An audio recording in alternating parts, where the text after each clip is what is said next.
지금부터는 어제 있었던 전두환 전 대통령, 전두환 씨를 비롯한 신군부 세력의 오찬 관련 소식 여러분께 전해드리겠습니다. 어제가 12.12 군사 반란이 일어난 지 꼭 40년이 되는 날이었는데 전두환 씨의 반성, 이 목소리는 여전히 듣지 못하고 있는데 전두환 씨와 신군부 일당은 자축하는 오찬을 가진 것 아니냐, 이런 비난이 거센 상황입니다. 두 분과 함께 이야기를 나눠보도록 하겠습니다. 현장을 직접 가서 보고 온 이만솔 정의당 부대표, 그리고 김태현 변호사 나와 있습니다. 어서 오십시오. 안녕하세요. 이만솔 부대표는 어제 오찬이 있다는 것 어떻게 알게 됐습니까? 제가 정보를 파악한 경위는 세세히 말씀드리기는 어렵습니다만 제보와 또 제가 파악한 어떤 정보 등을 취합해서 좀 파악에 나섰습니다. 예. 오찬이 진행된 식당은 어디에 있는 식당인가요? 강남구 압구정동에 위치해 있는 그런 모 고급 중식당이었습니다. 아, 중식당이었습니까? 예. 1인당 메뉴 가격이 20만 원이었던 것으로 확인을 하고요. 제가 중식당이라고 해서 흔히 이제 즐겨 드시는 짜장면, 짬뽕 이런 메뉴는 아예 없고, 저도 이날 식당에서 식사를 했는데 제가 단품으로 가장 저렴한 요리가 8만 원짜리 밥 한 그릇에 그렇게 상당히 고가의 음식을 파는 그런 아주 혀를 내두를 만큼의 고가의 음식점이었습니다. 단품 요리가 제일 싼 게 8만 원이라고요? 그 이하는 없었습니다. 8만 원? 예. 짜장면 이런 메뉴는 짜장면, 짬뽕은 아예 없습니다, 메뉴에. 아예 없습니까? 네네. 예. 그러면 우리 이만솔 부대표가 어제 직접 현장에서 촬영한 동영상이 지금 나가고 있는 거죠? 네, 그렇습니다. 예. 저 동영상을 여러분께서 보고 계시는데, 이 동영상을 정리한 SBS 기자의 리포트를 보고 나서 두 분과 이야기를 이어가도록 하겠습니다. 전두환 씨와 부인 이순자 씨 등 일행 10여 명이 큰 소리로 웃고 떠들며 식사를 즐기고 있습니다. 내란 목적 살인죄로 전직 대통령에 대한 예우는 이미 중단됐지만 이곳에서 전 씨는 여전히 각하로 불립니다. 영부인께서 불도장 준비해드려도 될지 여쭤보려고 왔습니다. 각하께서 임자가 뭐하러 내가 얘기했어요. 테이블 위에 와인잔들이 놓여 있고 고급 요리도 계속 들어갑니다. 불도장은 좀 빠르게 준비하라고. 진의를 정확히 알기 어려운 말들도 들려왔습니다. 그분한테 제일 사랑을 받을 때가 제일 충실함을 들을 때예요. 식당 측은 취재진에게 오늘 누가 계산을 했는지는 밝히지 않았습니다. 어제 조영진의 뉴스 브리핑 마무리하면서 12.12 군사 반란이 일어난 지 40년이 되는 날입니다. 그리고 그들이 잠깐 승리한 것 같았지만 역사는 그렇게 흘러가지 않았고, 그들이 군사 반란을 통해서 정권을 불법적으로 찬탈했다는 것 밝혀졌다. 그 과정에서 많은 이들의 헌신과 투쟁이 있었다, 이런 말씀을 드렸었는데, 전두환 씨는 어제 그 시간에 자축하는 오찬을 자신을 도왔던 신군부 인사들과 함께 했다. 김태현 변호사는 저 뉴스 보고 어떤 생각이 들었어요? 저는 어제 이제 집에 가다가 라디오로 들었어요. 라디오에서도 들을 수가 있으니까 저 SBS 8시 뉴스를. 근데 사실 저는 어제 이제 날짜를 몰라서 어제가 12월 10일인지 모르고 있었거든요. 근데 어제 저 뉴스를 아마 첫 번째 기사로 제가 나왔던 것 같은데. 어제 SBS 뉴스는 톱뉴스로 톱뉴스로 아마 보도했습니다. 됐을 거예요. 예. 제가 8시쯤에 들었으니까. 근데 그 얘기 딱 뉴스 들으면서 첫째, 두 번째, 오늘이 12월 12일이었구나 하는 거 하나 들고, 두 번째는 정말 대단하다라는 생각이 들었어요. 예를 들어서 글쎄 밥값을 누가 내는지는 모르겠지만 경제적 여유가 있다면 한 끼당 20만 원 아니라 200만 원짜리 밥도 먹을 수는 있습니다. 근데 예를 들어서 차라리 어저께 전두환 씨의 생일이나 이래가지고 과거 측근들이 그냥 생일 축하제를 만들었다라고 하면 그런 애를 할 수도 있는데, 그건 본인들의 어떤 행사니까. 근데 이제 이건 12월 10일 아니겠습니까? 군사 쿠데타가 있었던 날이에요. 어제 이제 윤나라 기자 마지막 리포트에도 그런 얘기 있었지만 본인들 입장에서는 승리의 날일 수는 있겠죠. 12월 12일 날 군사 쿠데타를 통해서 정권을 찬탈했기 때문에 본인들 입장에서는 그것이 승리의 날이고 축배의 날일 수는 있겠지만, 국민 전체로 봤을 때, 더군다나 광주 시민들 입장에서 보면 그건 정말 엄청난 날 아니겠습니까? 우리나라 민주주의가 파괴된 날이기도 하니까. 근데 그런 날에 하필 그날 본인들끼리 고급 식사를 했다. 그래서 이거를 전두환 씨를 지지하는 분들을 빼놓고는 어떤 국민이 저 모습을 보고 비판하지 않을 수 있을까, 저는 그렇게 봅니다.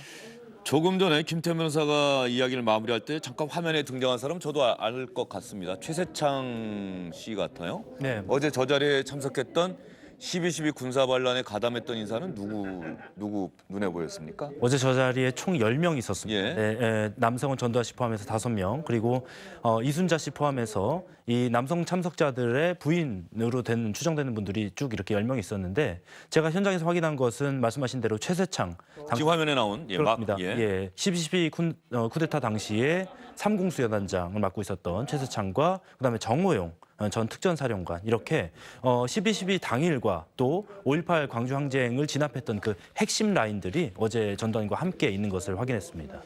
제가 지금도 선명하게 기억을 하는데요. 정호연 특전사령관은 그날 12.12 군사 반란에 직접 가담을 못했어요. 대구에 있었던가 그런데 당시 54단 예, 제가 기억하는 게 나중에 유죄 판결을 받아요. 왜냐? 부하 뇌동죄라는 걸로 유죄 판결을 받습니다. 네네. 뒤늦게 올라와서 가담을 한 거죠. 그리고 이제 5.18 광주민주항쟁 진압하는 이 과정에 참여를 했고 그래서 그때 군형법상에 부하 뇌동죄라는 게 있구나라는 걸 처음 알아서 제가 지금도 지금 그 선명하게 기억을 합니다. 네. 정호용 씨와 최세창 씨가 어제 오찬을 함께 했다. 정호용 씨 같은 경우는 제가 이 점을 좀 짚고 넘어가고 예. 싶은데요. 그 이듬해에 5.18 광주 항쟁을 진압할 당시에 많은 연구자들과 학자들이 이 전두환의 지시로 특전사령관인 정호용과 이 또 어제 동석했던 최세창이 바로 발포 명령, 사살 명령을 내린 바로 직계 라인이었다는 것이 지금 속속 확인이 되고 있어서 가장 이 광주 시민들을 총칼로 짓밟는데 책임이 큰 3인방이 어제 모였다라고 말씀드릴 수 있겠습니다. 예, 방금 말씀하신 그 부분이 핵심적인 부분인데 안타깝게도 아직까지 정확하게 발포 명령을 직접 지시한 사람이 누군지 현장에서 그 발포 명령 지시에 따라서 발포하라고 쏜 현장 지휘관 말고 쏴라 이렇게 얘기한 최종적인 책임자가 누군지 이 부분을 명확하게는 밝혀지지 않고 있는 상황이죠. 네, 전두환 씨일 거라고 하는 정황 또 그 전두환 씨와 함께 정호용, 최세창 이런 사람들이 그것을 하달했을 것이다라고 하는 정황이 속속 드러나고 있긴 하지만 명쾌하게 드러나진 않은 이유가 네. 그래서 우리가 역사의 진실은 밝혀야 된다. 그렇습니다. 이런 것이겠죠. 그런데 우리 이만서 부대표는 이 전두환 씨 얼마 전에 골프장에서 직접 갔었고 말이죠.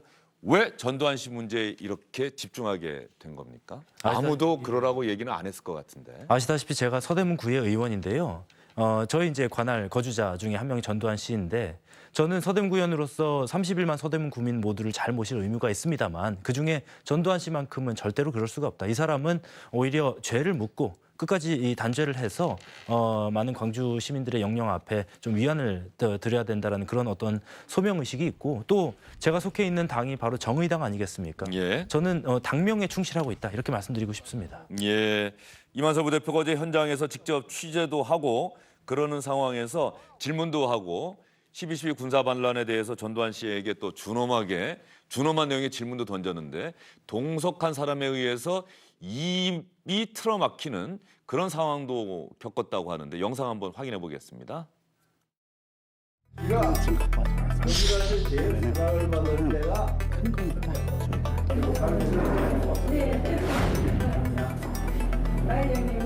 정의당 부대표 이만솔입니다. 오늘이 저 12월 12일 군사 쿠데타 당일인데요. 오늘 이렇게 근신하고 자중하셔야 될 너를 이렇게 축하 기념회를 이러시면 안 되죠. 아니 그러지 말라고 내가 아까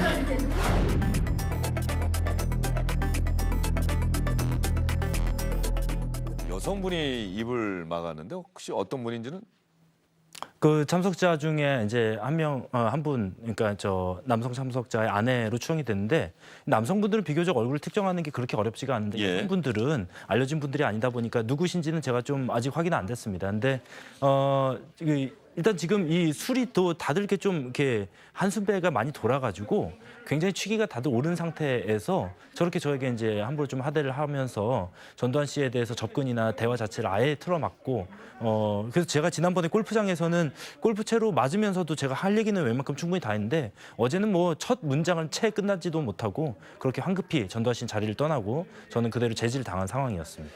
이만솔 부대표가 아니었으면은 12.12 관념적으로만 이야기하고 넘어갈 수가 있었는데 정작 전두환 씨 일당은 반성하지 않고 자축하는 자리를 가졌다 이렇게 이야기를 하고 있는데 전두환 씨 옆에 있는 사람들도 많이 뭐 줄어들었다 이런 느낌이 드네요.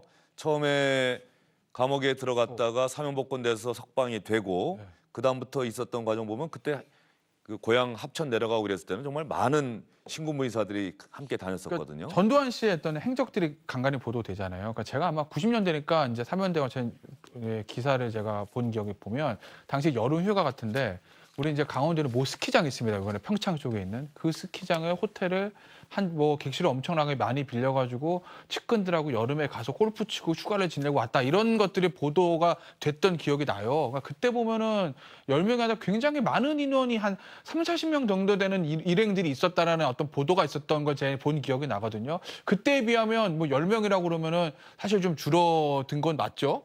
그리고 어느 순간부터인가 그런데 예전에 아마 그 전두환 씨가 집권 시절에 정부 2인자라고 실질적 2인자로 불렸던 장세동 전 안기부장 있지 않습니까? 제 또 예전 언론 보도를 봤던 기억에 장세동 씨가 출감하고 나서 전두환 씨한테 인사를 가장 처음으로 집보다 전두환 씨한테 먼저 인사 가면서 절을 하고 나오면서 저 잘 휴가 잘 다녔습니다. 이렇게 얘기했다는 게 아마 보도가 된 기억이 있거든요. 네. 그런데 어느 순간부터 이제 장세동 씨도 나타나지 않습니다. 어제도 없었죠. 그 자리에. 제가 볼 때는 예.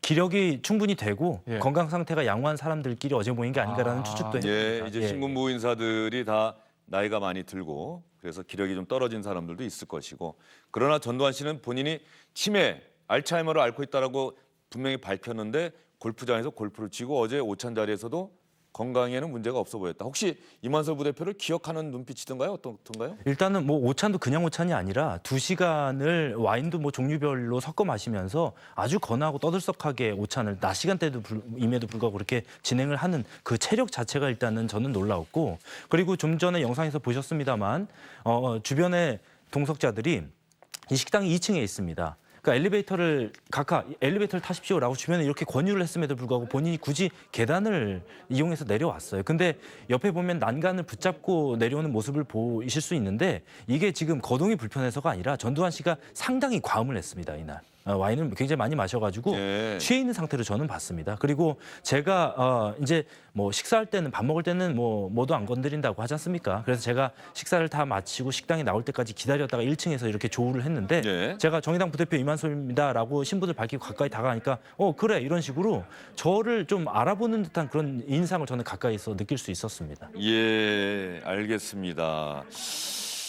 참 전두환 씨 많은 분들이 아마 세상을 떠나기 전에 광주 민주항쟁과 관련해서 전두환 씨가 진솔하게 사과하고 광주 민주묘지를 찾아가서 희생자들 앞에 고개를 숙여 사죄하는 그런 모습을 보고 싶어 할 텐데 그것이 또 역사의 진정한 화해가 될 것이고 그런 모습은 전혀 기대할 수 없다. 점점 이런 생각이 드네요. 이만솔 부대표가 현장을 직접 찾아가서 본 전두환 씨 측의 모습도 그런 거죠? 예, 그렇습니다. 제가 저희 서대문구 연희동에는 또 노태우 씨가 살고 있지 않습니까? 근데 제가 노태우 씨 관련해서는 사실 추적을 하거나 그러지 않습니다. 왜냐하면 물론 노태우 씨도 군사반란의 주역이자 또 독재 정권을 그 주역이었던 사람이지만 전두환 씨와는 상당히 상반된 모습을 보이고 있습니다. 우선 아들 노지현 씨를 통해서 반복적으로 5.18에 대한 어떤 사죄의 뜻을 대신해서나마 밝히고 있고 또 부인 김옥숙 씨도 89년도에 광주 망월동 묘지를 찾아와서 참배했다라는 기록이 있습니다. 그런데다가 전두환 씨와는 다르게 노태우 씨는 2천억이 넘는 추징금을 진작에 다 완납을 했고 무엇보다도 뭐 전두환이 민주주의의 아버지다 이런 이순자 씨의 망언 그리고 5.18은 폭동이었다 이런 전두환의 뻔뻔스러운 궤변 이런 것들과는 다르게 노태우 씨는 그야말로 쥐 죽은 듯이 조용히 지내지 않습니까? 이 정도만 돼도 물론 역사의 평가를 피할 수는 없겠지만 단죄해야겠거나 이런 어떤 분노는 피할 수 있는데 전두환 씨는 노태우 씨의 모습의 한 반 정도만 닮는다고 하더라도 지금의 이런 국민적 공분을 충분히 피할 수 있을 텐데 제가 볼 때는 자꾸 저를 끌어당기는 그런 모습들을 보이고 있기 때문에 제가 추적을 멈출 수가 없습니다. 예, 이만솔 부대표를 전두환 씨 쪽에서 오히려 끌어당기고 있는 거다. 예, 내가 제 꼭 하고 싶은 게 아닌데 네. 저렇게 사죄하는 모습을 보이지 않고 있는다. 노지원 씨 이야기 나왔으니까 말이죠. 저희가 이 시간에도 여러분께 전해드렸는데 노지원 씨가 현장에 내려가서 무릎 꿇고 사죄하고 참배하고 또 5월 희생자 어머님들 만나서 또 사죄의 말씀을 대신해서 전하고 아버님을 대신해서 왔다. 이렇게 이야기를 하고 있는데 노지원 씨 이야기 한번 잠깐만 보여주세요. 아버지께서 직접 광주 비극에 대해서 유감을 표현해야 하는데 병석에 계셔서 여의치가 않습니다. 신군부의 일원으로서 책임 통감하고 사죄해야 한다는 생각은 분명합니다. 제가 이때 이 방송하면서 그런 생각이 들었어요. 저절로 제가 말씀드렸던 기억이 납니다. 그러면 전두환 씨의 세 아들들은 김태현 변호사 어떻게 생각하세요? 그러니까 보시면 노재현 씨가 어쨌든 아버지를 대신해서 사과한 거는 좀 평가받아야 될 부분이 있어요. 왜냐하면 군사 쿠데타를 아버지가 했지 아들이 노재현 씨가 한 건 아니거든요. 노재현 씨 무슨 잘못이 있습니까? 아버지가 한 일이지. 사실 연좌자료가 우리나라가 시행하는 것도 아니고 노재현 씨는 아무런 법적 책임, 정치적 책임, 도의적 책임 아무것도 없어요. 그럼에도 불구하고 어쨌든 병석에 계신 아버지를 대신해서 본인이 진심으로 무릎을 꿇고 사죄한 건 아니겠습니까? 근데 이제 전두환 씨의 세 아들 같은 경우에는 사죄는커녕 어떤 의미에서 보면 뭐 아버지의 어떤 그 재산의 은닉 이런 거에 글쎄요, 글쎄 제가 공범이라고 하면 단언해도 되는지 모르겠지만 실질적으로 아버지가 재산 추징금을 내지 않고 있는 데 있어서 그 아들들도 아버지가 했던 5.18 그 부분에 대한 책임은 아들들도 없겠지만 아버지인 전두환 씨가 그 추징금을 납부하지 않고 있는 것에 대해서는 그 아들들도 어떤 면에서는 법적인 책임, 도의적 책임을 저는 피해 나갈 수는 없다고 봅니다.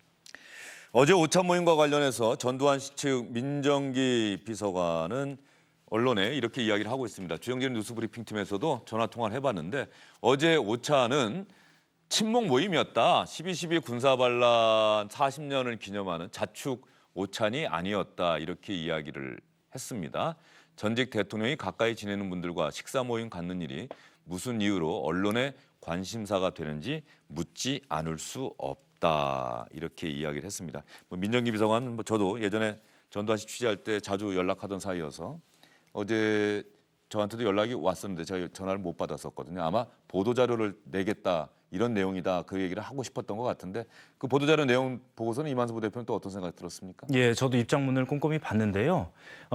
이 우연히 날짜가 겹친 거다라는 부분에서 제가 실소를 금할 수가 없었습니다. 왜냐하면 지난번에 기억하시다시피 골프장에서 전두환 씨가 저에게 네가 세금 좀 내줘라 이랬지 않습니까? 제가 세금은 못 내드려도요. 대개 달력은 놔드릴 수 있습니다. 아니 날짜가 12월 11일도 아니고 예. 13일도 아니고 예. 12일 당일날 아니 집에 달력이 없습니까? 그게 우연히 겹쳤다고 하더라도 설령 날짜를 피하는 것이 상식이자 도리이겠고요. 그리고 친목 모임이라고 얘기를 하지만 신군부, 군사 쿠데타의 주역들이 모여서 거나하게 술잔을 부딪히고 서로 큰 소리로 떠들썩하게 비싼 고급 요리를 먹으면서 강남 한복판에서 그것을 하필이면 12일에 한다는 것이 어떤 의미인지 본인들이 절대로 모를 리가 없다고 생각을 합니다. 저는 뻔뻔한 변명 이제 그만 접어두시길 부탁드리고 싶습니다. 예, 어떤 면에서는 전두환 씨가 임자를 만났다는 생각이 드네요. 우리 이만솔 부대표가 말씀하시는 거 보니까 80년대를 돌이켜 보면 말이죠. 저 당시에 신군부가 그렇게 미화를 했었어요. 우리는 목숨을 걸고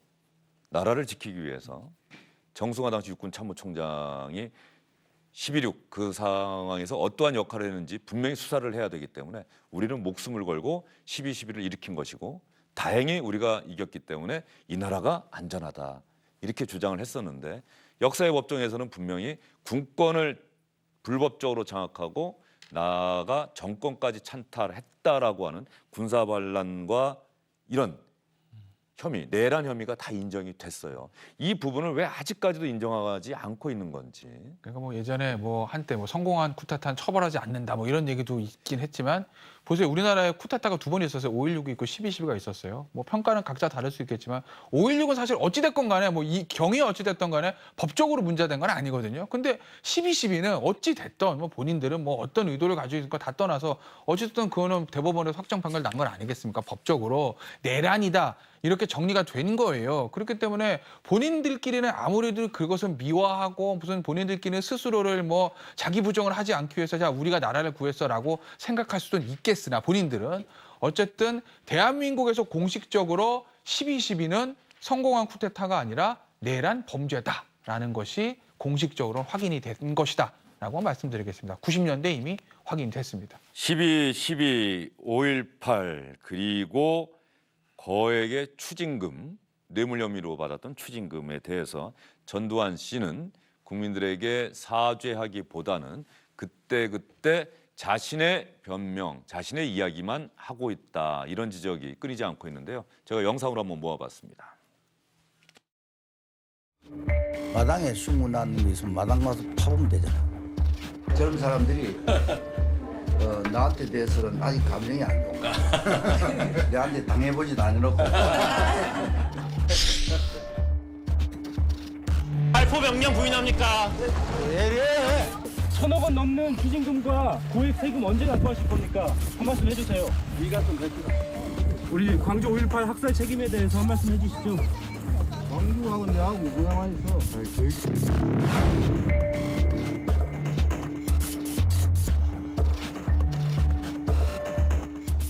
진짜 29만 원밖에 없다 그랬는데 지난번에 골프 비용도 그렇고 말이죠. 어제 식사 비용도 그렇고 누가 내는지까지는 이만서 부대표가 확인을 못했습니까? 네, 현장에서는 확인이 불가했고 이후 사후에 뭐 여러 언론에서 취재를 했을 때 식당 측에서는 확인해 줄 수 없다. 그리고 뭐 금액에 대해서도 제가 확인한 것과는 다르게 10만 원으로 축소해서 언론에 얘기를 했는데 저는 뭐 그렇습니다. 이게 이제 누가 결제했는지는 크게 가능성은 전두환 씨 본인이 뭐 비서를 시켜서 결제했을 가능성 혹은 뭐 조력자가 이렇게 줬을 가능성이 있는데 저는 두 개가 다 모두 부당한 것이 아니겠습니까? 전두환 씨는 일단 저렇게 한 끼에 한 자리에서 수백만 원을 낼 여력이 있으면은 그 돈으로 세금부터 먼저 내는 게 마땅할 것입니다. 지금 서대문구 주민세 6,700원도 안 내고 있습니다. 6,700원이요? 네, 지난해 주민세가 6,700원 정도가 되는데 예. 그걸 포함해서 가산세까지 9억 2천만 원을 안 내고 있습니다. 이만서 부대표가 직접 확인한 내용이죠. 네, 그렇습니다. 예, 6,700원 그것도 안 내고 있다.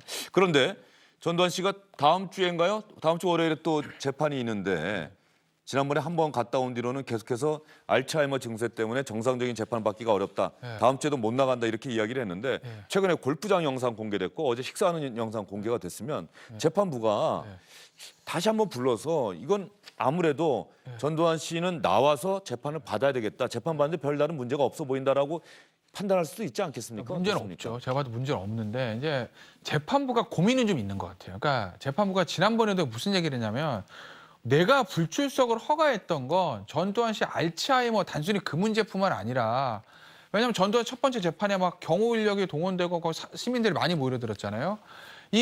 서울에서 광주까지 오는데 그 경호를 붙여야 되는 그 앞에 법원이 경비가 서야 되고 하는 굉장히 혼란스러운 점이 있지 않습니까? 그 낭비적인 측면, 내가 그걸 고려해서 재판이 진행에 차질이 없으니까 불출석을 허가한 거지 단순히 그 알츠하이머 주장 그것 때문에 내가 불출석을 허가한 건 아니야. 재판부가 지난번에 그렇게 얘기를 했어요. 예. 그렇기 때문에 재판부도 이제 고민이 되는 거죠. 분명히 우리 이만솔 부대표의 그 영상을 통해서 전두환 씨가 알츠하이머도 아닌 것 같고 본인은 알츠하이머 하니까 제가 단정짓지 않겠습니다. 아닌 것처럼 보이고 건강에도 무리는 없어 보이긴 하는데 재판부가 불출석을 허가했던 게 건강 문제가 아니라 재판의 어떤 법원의 경비나 경호 이런 문제 때문에 불출석한 거라서 그래서 재판부도 좀 고심이 되는 것 같아요. 이걸 만약에 또 불출석 허가하면 여론은 들끓을 것 같고 그다음에 또 출석하라고 그러면 또 경비라든지 경호 이런 혼란이 생길 것 같고 그래서 아마 재판부가 좀 고심을 하고 있는 것으로 보입니다. 어제 이만서 부대표가 이 오찬 점심 식사 자리에 가 있는 사이에 광화문 광장에는 전두환 씨 동상이 등장을 했다. 이 뉴스 보셨죠? 네. 그리고 뒤로 손이 묶이고 수갑이 차인 채 무릎을 꿇고 있는. 그래서 이 동상을 등장시킨 시민단체에서는 전두환 씨의 처벌, 재구속 이거 필요하다 이런 이야기인데요. 영상 한번 보여주세요. 전두환 씨의 구속을 촉구하는 동상이 나왔는데 우리 임 부대표님 저 뉴스를 보면서 아마 임 부대표님과 같은 마음의 동상이 아닐까 싶기도 하고요. 예, 제가 이제 변호사님만큼 이렇게 형법에 대해서 잘 알진 못하지만 무릎을 꿇리거나 포승줄을 뒤로 채우지는 않지 않습니까? 이제 양손을 앞으로 가지런히 해서 포승줄과 수갑을 채우고 구속되는 모습은 아마 저뿐만이 아니라 상실 가진 모든 국민들이 꼭 보고 싶은 모습이 아닐까 생각을 합니다. 저 자리에서 저런 일종의 이벤트겠죠. 국민의 분노가 우리의 분노가 이 정도나 된다라고 하는 것을 보여주기 위해서 저런 이벤트를 했는데 실제 어떤 마음에서 저런 동상을 준비를 했던 건지 한번 들어보도록 하겠습니다. 국민들이 이 흉상과 함께 전국을 돌면서 저 군사반란 집단 광주학살 주범들이 골프장을 할부하는 그런 일이 없도록 재구속을 촉구하는 전두환을 즉시 구속할 것을 사법당국에 촉구한다. 중죄를 지은 자를 제대로 처벌하지 않는다면 이는 나라다운 나라가 아니며 서울시에서는 사전에 협의가 되지 않은 동상이기 때문에 좀 철거해 주시는 게 좋겠다. 뭐 이렇게 또 이야기를 하고 있다고 하는데 저 동상 전두환 씨에 대해서는 한번 법적 처벌을 받았고 본인이 자숙만 한다고 한다면은 여기까지도 여론이 안 왔을 것 같은데 오히려 자숙하는 모습을 계속 보이지 않고 있기 때문에 다시 한번 저런 분노가 치솟고 있는 것은 아닌지. 결국은 추징금 문제인 것 같아요. 그러니까 앞서 이제 죄송합니다. 노태우 씨하고 전두환 씨 비교를 해주셨는데 사실 똑같거든요. 형량은 전두환 씨가 조금 높긴 합니다. 어쨌든 두 사람이 다 대통령 쿠데타를 통해서 연속으로 대통령을 지냈고 내란 음모 유죄를 받았고 나중에 사면까지 받은 건 다 맞아요. 어쨌든 법적으로는 내란 음모의 범인이 처벌을 받은 사람들이지만 지금 일단 사면 봐서 나와 있는 거 아니겠습니까? 그러니까 그걸 이제 다시 뭐 재처벌할 수는 없어요. 근데 문제는 그때 사면 받을 때 추징금은 남아 있기 때문에 그것마저 납부했으면 사실 완전히 모든 문제가 해결은 되는 거죠. 근데 노태우 씨는 그걸 다 냈는데 전두환 씨는 안 냈다는 거예요. 그러니까 안 내고 있으니까 전두환 씨 입장에서 보면 어차피 내가 안 돼서 지금 욕은 욕대로 몰아먹고 있는데 내가 왜 사죄를 하냐? 그냥 나 하고 싶은 거 하겠어. 뭐 이 입장인 것 같습니다. 제가 굳이 그 입장을 한번 이해를 해보려고 하면. 결국 모든 문제의 근원은 그 추징금 저는 나쁜 문제 아닌가 싶어요. 노태우 씨 입장에서는 추징금 다 납부했는데 여기서 사과하고 국민들한테 용서받고 그리고 이제 자손 대대로 그냥 잘 살아가는 게 나은 거 아니겠습니까? 근데 전두환 씨는 추징금을 안 냈고 내기는 싫고 본인은 돈이 없어서 못 낸다고 하지만 근데 참 궁금하긴 하죠. 두 사람 다 대통령 지냈는데 노태우 씨는 어디서 어떻게 돈이 나서 냈는데 전두환 씨는 왜 못 내는지 모르겠는데 본인은 돈이 없어서 못 낸다고 합니다. 근데 어찌됐건 간에 내기는 싫고 여기서 무슨 내가 안 내고 재산 23원 내느라고 버티는 와중에서 여기서 사과해봐야 뭐 이거 많이 먹힐 것 같지도 않고 그러니 그냥 자기 하고 싶은 대로 뭐 책 써가면서 저러고 다니는 거 아닌가 싶습니다. 예, 이만설 부대표는 서대문구 의원 네. 이 직책도 수행을 해야 되는데 전두환 씨를 추적하는 이 일도 끝까지 할 겁니까? 중단하지 않을 겁니까? 저는 전두환 씨가 앞으로 저를 안 보는 방법이 딱 하나 있습니다. 예, 뭘까요? 일단 첫 번째 5.18 학살의 책임에 대해서 이제는 인정을 하고 두 번째 진심으로 사죄와 반성을 내놓고 그리고 마지막에 세 번째 말씀하신 대로 추징금을 완납하고 세금을 다 내면은 앞으로 제 얼굴을 볼 일이 없을 것입니다. 예, 알겠습니다. 이만설 부대표가 계속해서 전두환 씨 추적하는 과정에서 또 국민들이 반드시 알아야 될 내용이 있다고 한다면 또 주영진의 뉴스 브리핑에 나와주셔서 또 자세히 설명을 좀 해주시기 네, 바라겠습니다. 기꺼이 하겠습니다. 예, 알겠습니다. 두 분 말씀 잘 들었습니다. 고맙습니다.